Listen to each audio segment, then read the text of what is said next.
Our country is falling apart.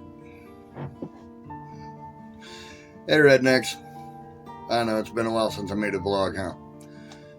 And what a heck of a way to start the new one. Or at least that's probably what you're thinking in your head. Or not, I don't know.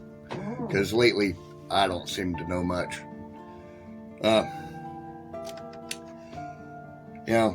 A few months ago, I knew that the Secret Service was above reproach.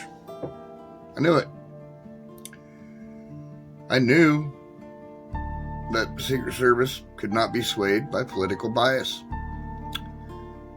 But now, I don't know. On July 13th, a 20-year-old weirdo was able to A, fly a drone over a presidential campaign rally, completely unchallenged. B, he snuck onto the rally grounds, bypassing what security checkpoints there were, unchallenged. He was able to get a rifle within sight of and within range of the former president, and at the time of the shooting, the front runner for the Republican nomination. And now the Republican nominee. Something I thought would have been categorically impossible when the Secret Service were on the job. Those things alone may have been excusable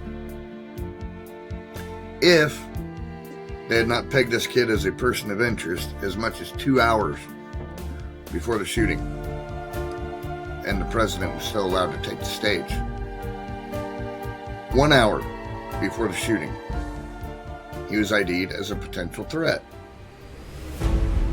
Still allowed to take the stage.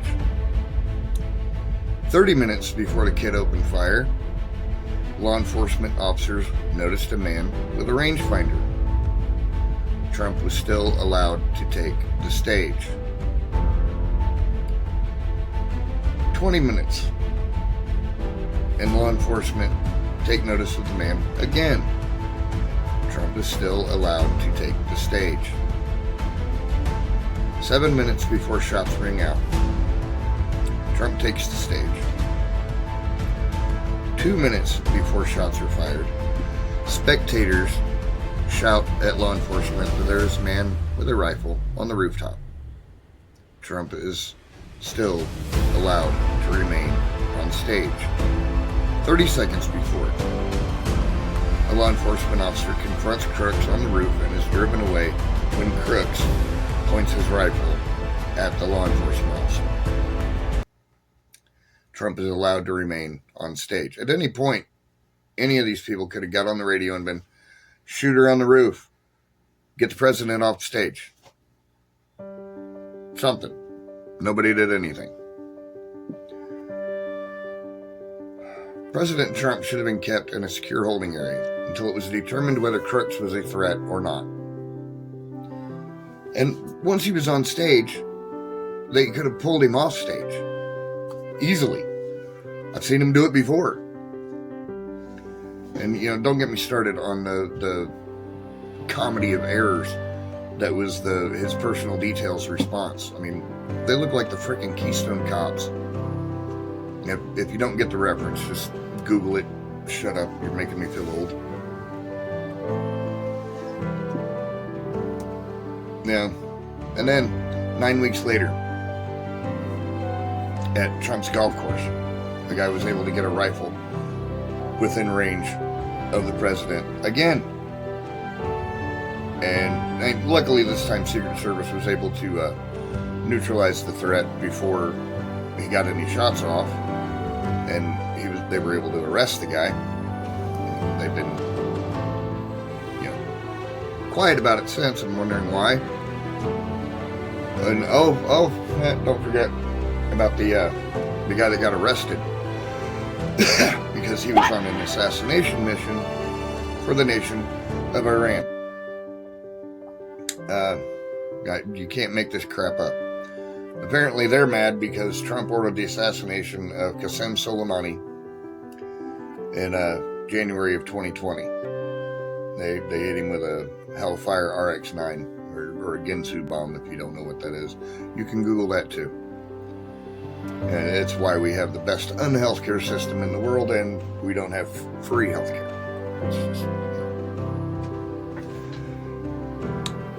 And there's all that going on. And then, the Russian-Ukrainian war still going on. Then I'm recording this on the 13th of October. And the U.S. has recently authorized Ukraine to use long-range American weapons on Russian soil. And now Ukraine has also invaded Russia. So there's that. They're also using the F-16s we gave them.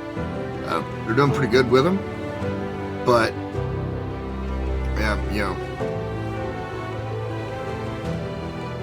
Putin's getting mad. He keeps threatening to use nukes, and we keep calling his bluff, and he keeps not using them. I'm worried he's going to not be bluffing one of these times, and he's going to use them, and it's going to get bad. But as long as they're not being used now, I guess that's peachy. Israel's been at war with Hamas since the 7th of October, 2023. And that one looks to be expanding to include Syria, Lebanon, the West Bank, and Iran. Just the other day, Iran, here's one for you. Iran launched something like 180 ballistic missiles at Israel. Israel's air defense system saved them from too much damage, and I could be wrong, but I don't even think there were any Israeli fatalities. The only death was a Palestinian man in the occupied West Bank. So that one's getting crazy. And on other topics, my dad took pictures of the Northern Lights the other night. He lives in southeast Kansas, about 60 miles from the Oklahoma border. So strange. And there's been lots of strange things. Then there's, the hurricanes, Helene and Milton, which is my dad's middle name, ironically. But they've pretty much destroyed great swaths of our nation. So keep those people in your prayers, because the government ain't doing anything for them, or at least not much. $750 a piece is what they're getting, and our government just authorized $157 million for Ukraine, but FEMA don't have any money for the hurricane relief. Odd. Anyway, say a prayer for our country. It definitely needs it. It needs Jesus Christ in a bad way. So, say a prayer. Love your neighbor. Whether they're a poopy head or not. Anyway, take care, rednecks. Renaissance Redneck, out.